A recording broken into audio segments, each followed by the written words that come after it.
Nah, muncul masalah baru, yaitu kontroversi Roh Kudus. Ini awalnya dari sini, ya. Jadi pengaruh Arianisme itu di gereja timur sudah hilang, sudah nggak ada lagi, sudah berhasil dikikis. Tapi di gereja barat masih ada, belum terkikis penuhnya, mereka masih kuat. Inilah yang kemudian menjadi masalah. Kenapa? Mereka tahu ajaran Arianisme lama itu dihajar oleh Konsili Nikea. Nah, mereka melihat Credo itu masih punya kelemahan. Nah, mereka mencoba menghajar di situ. Dalam Credo Nikea dikatakan Roh Kudus berasal dari Bapa, tapi tidak ada pernyataan Roh Kudus juga dari Putra.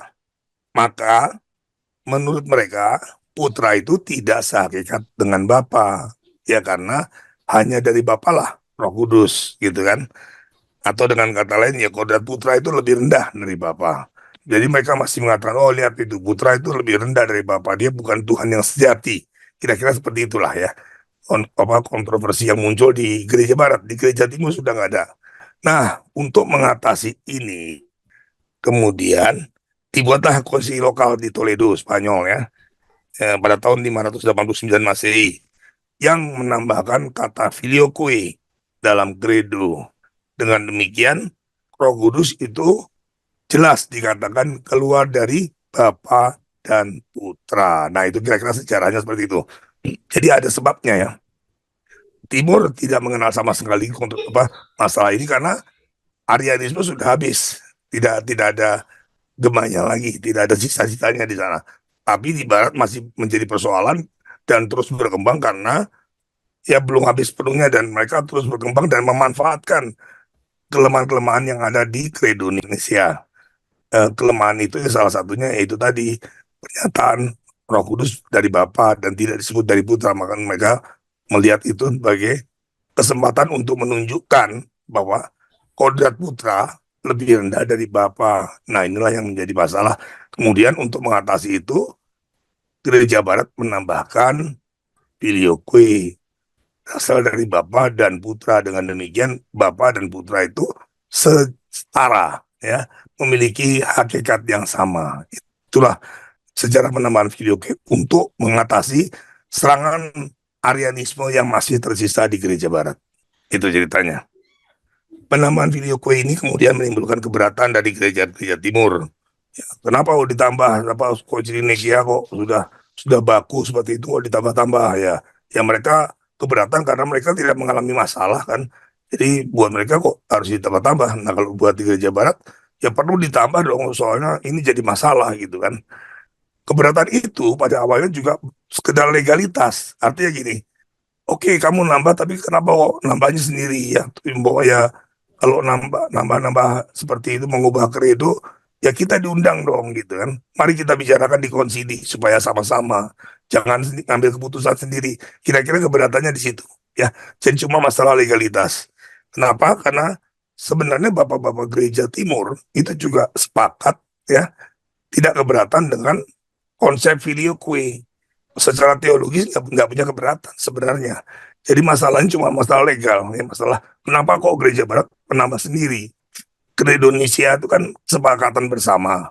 Loh kenapa kok gereja barat sendiri? Ya gereja barat masalahnya, ya ini masalahnya cuma lokal di sini ya kita menambahkan itu dan ya mungkin nantinya akan dikomunikasikan tapi memang terpaksa harus ditambah dulu sendiri begitu kan. Kalau menunggu konsili terlalu lama.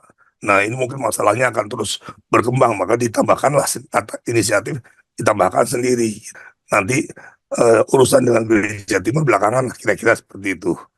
Jadi jelas, jadi sejak awal masalahnya itu cuma masalah legal ya. Kenapa kok gereja barat menambah sendiri tanpa tanpa berembuk dengan gereja timur? Itu masalahnya di situ. Sedangkan secara teologis, gereja bapak-bapak gereja timur itu banyak yang sepakat ya, tidak masalah ya, tidak punya masalah dengan penambahan video dia. Secara teologis nggak salah. Bahkan ya, keberatan dari sebagian orang-orang gereja timur ini kemudian menyebabkan Paus Santo Leo ketiga ya sekitar tahun 819 itu memutuskan oke lah karena ini menjadi skandal menjadi keberatan dari orang-orang gereja timur ya udah filioque ini jangan ditambah di dalam kredo liturgi, walaupun secara teologis tetap diyakini sebagai kebenaran, tetapi tidak ditambahkan di kredo, itu aja.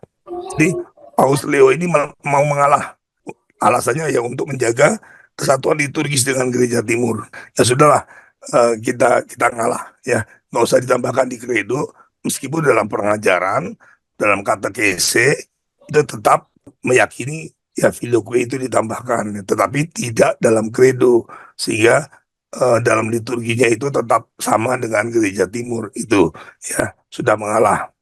Jadi supaya nggak menimbulkan kontroversi yang berlarut-larut, sambil nanti menunggu saatnya dirembuk di dalam suatu konsili.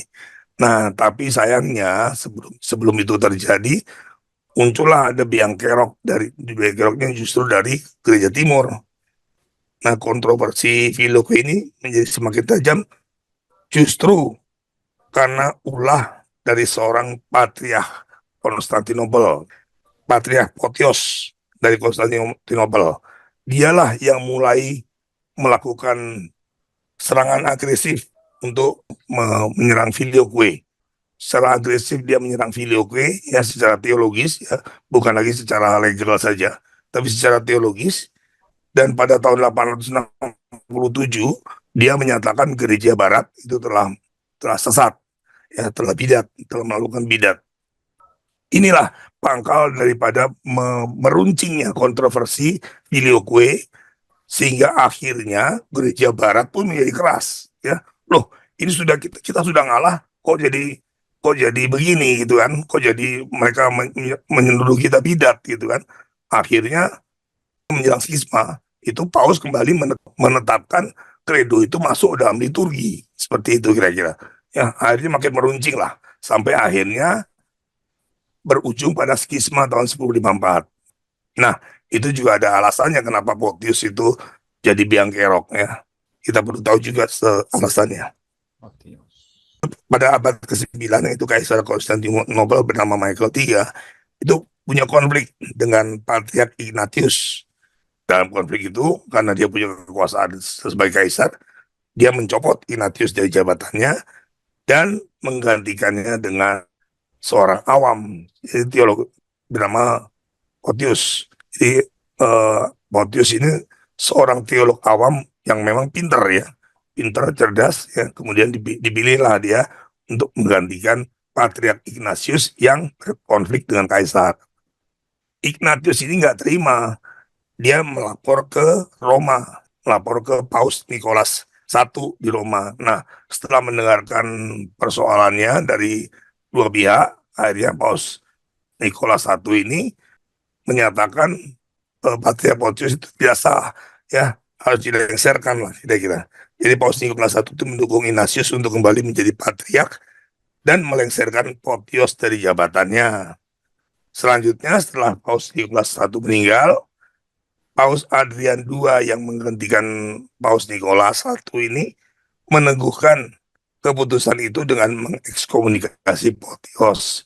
Jadi Photius ini nggak cuma dilengsarkan, tapi juga diekskomunikasi karena dia membandel ya.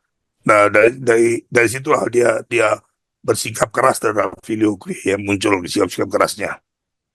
Nah, setelah Patriark Ignatius meninggal, ekskomunikasi terhadap Photius ini dicabut dan dia diangkat kembali sebagai patriark. Kita bisa paham lah sekarang ya, kenapa Photius ini getol sekali menyerang filioque. Jadi kita bisa memahami bahwa ada rasa dendam dan ego yang terusik ya, sakit hati ya, akibat pernah dilengsarkan dan juga diekskomunikasi oleh gereja barat. Akibatnya apa? Dia merumuskan teologi untuk menentang filioque secara agresif. Jadi kalau kita lihat secara gereja timur, ya Photius inilah, menurut orang gereja timur, Photius ini yang pahlawan gereja mereka yang mengungkapkan kekeliruan filioque, begitu katanya. Tapi kalau kita lihat secara objektif, kita tahu kenapa dia getol sekali menyerang filioque, karena ada rasa sakit hati itu ya. Jadi teologi yang muncul dari rasa sakit hati sudah pasti nggak benar lah. Dinyatakan kudus juga itu Pak oleh Oh iya, betul. Namanya Santo Photius the Great, Santo Photius yang agung. Betul itu, betul. Jadi betul-betul dianggap orang kudus yang hebat karena dialah yang merumuskan kekeliruan filioque katanya, Hmm, katanya begitu. Padahal kita tahu teologi penentangan terhadap filioque itu muncul dari sakit hati, ya, rasa dendam, ya. Jadi kita tahu itu teologi yang sangat dipengaruhi oleh iblis, gitu kan. tidak, Itulah eh, yang dipercaya oleh ortodoks itu, teologi yang berasal dari rasa dendam ini. kebencian, semangat Ya, kebencian. betul, betul, betul.